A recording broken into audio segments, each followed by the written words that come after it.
Hi, അപ്പോൾ നമ്മുടെ ഇന്നത്തെ ഒരു വീഡിയോ കേട്ടോ. നമ്മൾ ഈ സൈഫോണിക് ക്ലോസറ്റ് വയ്ക്കുമ്പോൾ എയർ തൊട്ട് മുന്നിൽ ഇടണമെന്നുണ്ട്.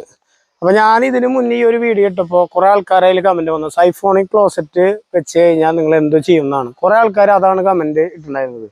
ഞാൻ ഈ പൈപ്പ് ഇതിൻ്റെ പുറത്തേക്ക് ഇടുന്നുണ്ടെന്ന് വെച്ച് കഴിഞ്ഞാൽ അവിടെ ഏതാണ് ക്ലോസറ്റ് വേണ്ടതെന്ന് തീരുമാനിച്ചിട്ടാണ് ഞാൻ ഇങ്ങനെ ഒരു പരിപാടി ചെയ്യുക. അപ്പോൾ നമ്മളെല്ലാവരും അങ്ങനെയാണ് ചെയ്യേണ്ടത്. ക്ലോസറ്റ് ആദ്യം തീരുമാനിക്കുന്നത്, എന്നിട്ട് വേണം പൈപ്പ് പുറത്തേക്ക് ഇടാനായിട്ട്.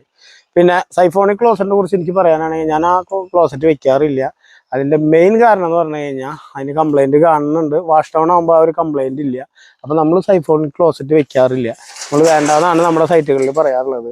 അപ്പോൾ നമ്മളിവിടെ എയർ മാറ്റിയാണ് അടിച്ചിട്ടുണ്ടായിരുന്നത്. അപ്പോൾ അന്ന് കുറേ ആൾക്കാർ പറഞ്ഞിട്ടുള്ളത് ഈ സൈഫോണിക് ആണെങ്കിൽ എന്ത് ചെയ്യും, അങ്ങനെ കുറേ കമൻ്റ് അതിൽ വന്നിട്ടുണ്ട്. അപ്പോൾ ഈ സൈഫോണിക് ക്ലോസറ്റ് നമ്മൾ പരമാവധി വെക്കാറില്ല. വീട്ടുകാർ അഥവാ പറഞ്ഞാലും നമ്മൾ പറഞ്ഞ് തിരുത്താറാണ് പതിവ്. അതായത് സൈഫോണിക് ക്ലോസറ്റ് വെച്ച് കംപ്ലൈൻറ്റുകൾ കാണാറുണ്ട്, മറ്റേ നേരെ മറിച്ച് ഉണ്ടാവില്ല. അതിലൊരു കമൻറ്റ് ഞാൻ പറയാട്ടെ. ആളെന്നെ സെപ്പറേറ്റ് എനിക്ക് വാട്സപ്പിൽ മെസ്സേജ് അയച്ചിട്ടുണ്ടായിരുന്നു. ഏതൊരു പ്രമുഖ കമ്പനിയിലെ ക്ലോസറ്റ് വെച്ചിട്ട് അതിനൊരു ക്രാക്ക് വന്നു. കമ്പനിക്കാർ വന്ന് നോക്കിയപ്പോൾ ആ ക്രാക്ക് വന്നിട്ടുള്ളത് ഈ എയർ വയ്ക്കാത്തതിൻ്റെ പേരിലാണ്. അപ്പോൾ അതിനെക്കുറിച്ച് നിങ്ങളുടെ അഭിപ്രായം എന്താണെന്ന് അറിഞ്ഞാൽ കൊള്ളാം. എൻ്റെ ഒരു അഭിപ്രായം എന്ന് പറഞ്ഞു കഴിഞ്ഞാൽ കമ്പനിക്കാരുടെ നല്ലൊരു അടവായിരുന്നു.